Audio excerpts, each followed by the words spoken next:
जीवनी शक्ति कैसे जगाएं? पाठ 3 कैलोरी सिद्धांत एक भ्रम। आधुनिक चिकित्सा विज्ञान के अनुसार भोजन शरीर का निर्माण भी करता है तथा शक्ति भी देता है। अपनी इसी धारणा के आधार पर चिकित्सकों ने भोजन के कैलोरी सिद्धांत को बनाया है। इस सिद्धांत के अनुसार कैलोरी एक माप विशेष है जो शरीर की खर्च हुई ऊर्जा यानी जीवनी शक्ति के पूरक भोजन का पैमाना है। जब हम कोई कार्य करते हैं, जैसे भागदौड़, साइकिल चलाना, खेत जोतना, मिट्टी खोदना आदि, तो उसमें हमारी ऊर्जा खर्च होती है। कैलोरी सिद्धांत में श्रम विशेष के हिसाब से ऊर्जा की माप है। जैसे मिट्टी की खुदाई करने में एक मजदूर की जितनी कैलोरी ऊर्जा खर्च होती है, उस हिसाब से भोजन की माप है कि इतनी खर्च हुई ऊर्जा के लिए इतना भोजन लेना है।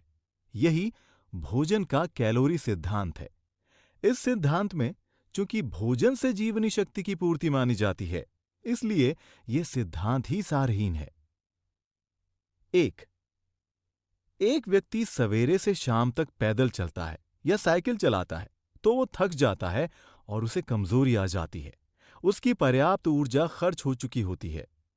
यदि उसे खर्च हुई कैलोरी के ऊर्जा का भोजन करा दें तो क्या वो फिर उतना ही चल सकेगा? कभी नहीं। सवेरे से शाम तक काम करने से एक तो उसकी जीवनी शक्ति या ऊर्जा कम हो गई, ऊपर से भोजन किया तो शेष ऊर्जा उसे पचाने में लग जाएगी और उसे पहले से भी अधिक शिथिलता आ जाएगी।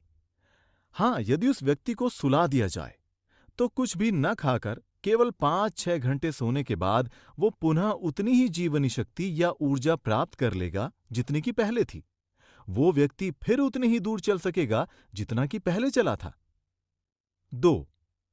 कुछ आलुओं का भोजन करने वाला मजदूर उसके द्वारा प्राप्त कुछ कैलोरियों से कैसे 1 टन मिट्टी 5 फीट की ऊंचाई तक फेंक पाता है?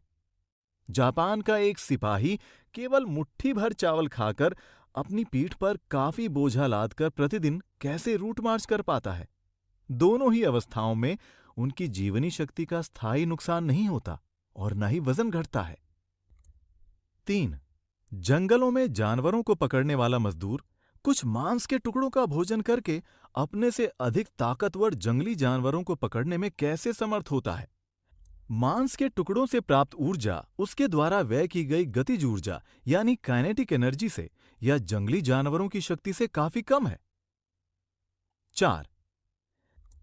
जब रात का पूरा भोजन कर हम सो जाते हैं, प्रातःकाल शौच इत्यादि से निवृत्त होकर 8-9 बज जाता है। कार्यालय या व्यापार पर जाने का समय होता है तो एक भूख सी लगती है और हम नाश्ता खाते हैं। यदि इस समय नाश्ता न लिया जाए तो सिर दर्द, पेट में कचोटन आदि होती है। कई लोगों को आंखों में अंधेरा छाने लगता है। जैसे ही नाश्ता करते हैं पुनः ताजगी आ जाती है, सारी परेशानियां समाप्त हो जाती हैं और हम कह उठते हैं कि नाश्ता नहीं खाया था तो कमजोरी थी, खा लिया तो ताकत आ गई, अतः खाने में जरूर ताकत है। बस यही भ्रम का आधार है, भोजन से शक्ति प्राप्ति का। यदि थोड़ा मस्तिष्क पर जोर डालें और सोचें कि यदि खाने से ताकत होती तो हजम होने के बाद आती या हजम होने से पहले? उत्तर होगा हजम होने के बाद। प्रश्न उठता है कि हजम मिनटों में होता है या घंटों में? उत्तर होगा घंटों में। तब खाते खाते ताकत कहां से आ जाएगी? केवल आमाशय में ही 4 घंटे औसतन लग जाते हैं। पर यह क्या, प्रातः 8-9 बजे का नाश्ता यदि ताकत देता तो 12-1 बजे दोपहर तक ताकत आती। उस समय तो फिर कमजोरी आ जाती है और उसे लंच की आवश्यकता पड़ती है। लंच खाकर फिर ताकत आती प्रतीत होती है। यदि होती तो 5-6 बजे सायं आनी चाहिए थी, पर उस समय कमजोरी आती है और फिर कुछ खाने को चाहिए। पर रात को पूरा भोजन कर लेने के बाद अब ताकत नहीं, कमजोरी आती है। अब व्यक्ति कहता है कि मैंने खाना खा लिया, अब काम नहीं हो पाएगा। आश्चर्य! यही व्यक्ति प्रातःकाल नाश्ते की देरी पर कहता है मुझे काम पर जाना है इसलिए नाश्ता चाहिए, नाश्ता नहीं मिलता तो काम नहीं कर पाता। यदि भोजन से शक्ति है तो क्या भोजन प्रातःकाल ही शक्ति देगा, रात को नहीं? 5. आप थके हैं, 1 कप कॉफी या चाय और 2 टोस्ट लिए, आपको ताकत महसूस हुई, काम पर चल दिए। रुकिए, सोचिए, क्या कॉफी और टोस्ट हजम हो गया? 1 घंटे के बाद उल्टी कर दें तो क्या पाएंगे कि सब वैसे का वैसा ही बाहर आ गया? हजम तो हुआ ही नहीं। फिर ताकत कैसे दे सकता है? 6. पशुओं पर इस सिद्धांत की सार्थकता पूरी तरह से झूठ सिद्ध होती है। ए. दूध देने वाले पशु जैसे गाय, भैंस आदि दिन भर शारीरिक कार्य करते हैं, परंतु अपने शरीर के भार के अनुपात में काफी कम मात्रा में चारा खाते हैं, जिसमें लगभग 0 कैलोरी है। अब प्रश्न उठता है कि इस अतिरिक्त कार्य के लिए ऊर्जा कहां से प्राप्त हुई? गाय भैंस ने 15 लीटर तक दूध का उत्पादन भी किया, जिसमें चिकित्सा विज्ञान के अनुसार हजारों कैलोरी ऊर्जा है। तो फिर ये कैसे प्राप्त हुई? निस्संदेह चारे से प्राप्त नहीं हो सकती। सत्य तो ये है कि न तो घास में शक्ति है और न दूध में। दोनों शरीर के निर्माण के तत्व हैं। गाय ने जिस शक्ति से शारीरिक श्रम किया, वो ऊर्जा नींद में प्राप्त हुई थी। बी. पक्षियों में यदि मुर्गी द्वारा दिन भर दाना चुगने के पश्चात अंडों की संख्या से तुलना की जाए तो गणित ठीक नहीं बैठता। आश्चर्य तो यह है कि उनका दाना नियंत्रित कर देने पर अंडों की संख्या बढ़ जाती है। 7. अपने शरीर के अंदर के विभिन्न अंगों जैसे हृदय, यकृत, गुर्दों तथा मस्तिष्क के संचालन में ऊर्जा की आवश्यकता होती है। सारे अंग मिलकर पाचन सहित शरीर के अन्य कार्य संचालित करते हैं। यदि इनको संचालन करने की शक्ति भोजन के पाचन से प्राप्त होती है, तो थर्मोडायनेमिक्स के नियमानुसार ये असंभव है। ये तो वैसी ही बात होगी जैसे एक इंजन से अल्टरनेटर चलाकर विद्युत पैदा की जाए और उसी विद्युत से एक मोटर चलाई जाए। अब इंजन हटाकर इसी मोटर से अल्टरनेटर चला दिया जाए। क्या अल्टरनेटर एवं इंजन निरंतर चल सकते हैं? अतः शरीर में भोजन ताकत दे ही नहीं सकता। सारे अंगों को ऊर्जा देने के लिए ऊर्जा का स्रोत गहरी नींद है। 8. आयुर्वेद के अनुसार जीवनी शक्ति का पहला काम है भोजन को पचाना और दूसरा काम है सफाई करना। आहारम पचति शिखी दोषान आहार वर्जिता। रात का खाना जब सुबह तक हजम हो जाता है तो जीवनी शक्ति सफाई के कार्य में लग जाती है। मल मूत्र विसर्जन के बाद अंदर बचे हुए महीन अवयव जैसे अम्ल, वात, पित्त, कफ आदि जलाए जाते हैं। प्रातःकाल नाश्ते की देरी में अनुभव हो रहा तनाव आदि नाश्ता न करने का नहीं था, बल्कि जीवनी शक्ति द्वारा मल के उभाड़ एवं उसके जलाने का था। ये जलाने का कार्य भी आमाशय में नहीं बल्कि बड़ी आंत में था। यदि आमाशय में होता तो जलन रात को 1 बजे से होती रहती, क्योंकि रात को 8-9 बजे का खाया खाना रात 1 बजे तक आमाशय से आगे चला जाता है, अर्थात आमाशय खाली हो जाता है। जबकि जलन प्रातः शौच स्नान के बाद नाश्ते के समय मचती है। इसका अर्थ स्पष्ट है कि जलन बड़ी आंत में थी, क्योंकि बड़ी आंत इस समय खाली हुई है।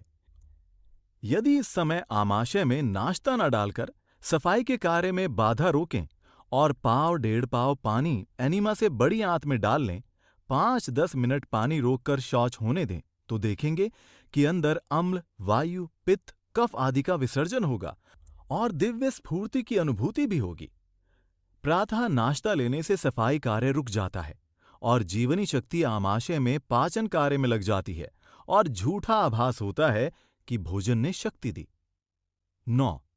शास्त्रों के अनुसार भी भोजन से शक्ति नहीं है। जो आहार हम ग्रहण करते हैं उसका सबसे भारी या स्थूल भाग विष्ठा बन जाता है। मध्यम से मांस और सूक्ष्मतम से मन का निर्माण होता है। अन्नमशितम त्रेधा विधीयते तस्य यह स्थविष्ठो धातुस्तत्पुरीशं भवति यो मध्यम स्तनमांसम यो निष्ठ स्तनमनः। छांदोग्य उपनिषद 6:5-1। हम जो भोजन करते हैं उसके सूक्ष्म अंश से हमारा मन कैसे बनता है, इसका उल्लेख करते हुए छांदोग्य उपनिषद में कहा गया है कि जैसे दही बिलोने पर सूक्ष्मतम अंश ऊपर आ जाता है और मक्खन का रूप धारण कर लेता है, उसी प्रकार जो भोजन किया जाता है उसका सूक्ष्मतम भाग ऊपर उठकर मन का रूप ग्रहण कर लेता है।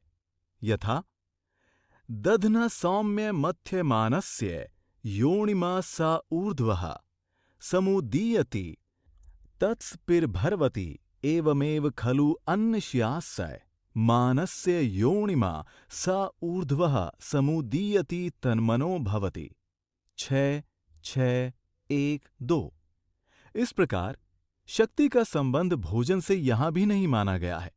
मांस और मन बनने अर्थात शरीर पोषण के बाद जो मल बनता है उसका प्रतिदिन निष्कासन होते रहना चाहिए। 10. यदि भोजन से जीवनी शक्ति भी प्राप्त होती तो ये भी संभव हो सकता था कि अच्छे से अच्छे पौष्टिक पदार्थ खाकर हम स्वस्थ और निरोग बने रहते और जीवनी शक्ति का लगातार प्रवाह होता रहता। लेकिन ऐसा नहीं होता। विश्व में शायद ही ऐसा कोई व्यक्ति हो जो शक्ति के लिए पौष्टिक भोजन करके स्वस्थ हो पाए। 11. यदि भोजन से शक्ति आती होती तो नींद की आवश्यकता ही न होती, केवल भोजन से काम चल जाता। मगर हम देखते हैं कि यदि एक दिन भी सोने को ना मिले तो हमारी क्या दशा हो जाती है, और यदि कई दिन आदमी ना सोए तो जीवित भी ना रह सकेगा। भोजन जो अपने पचाने में खुद जीवनी शक्ति खर्च करता है, वो उसे शक्ति देगा कैसे? 12. संसार में कोई भी वस्तु ऐसी नहीं है जो जिससे बनती हो उसी से चलती भी हो। उदाहरण के लिए, इंजन लोहे से बनता है और भाप, डीजल या पेट्रोल आदि से चलता है। तो क्या शरीर ही ऐसा है जो भोजन से ही बने और उसी से चले? अतः भोजन का उद्देश्य केवल शरीर निर्माण और पोषण है, शरीर को चलाना कदापि नहीं। 13. यदि भोजन से जीवनी शक्ति मिल सकती तो व्यक्ति 4-4 घंटे बाद भोजन लेकर अपनी कार्यक्षमता को पूरी करता रहता, क्योंकि 4 घंटे बाद आमाशय खाली हो जाता है। अतः तब होना तो ये चाहिए कि व्यक्ति लगातार कार्य करता रहे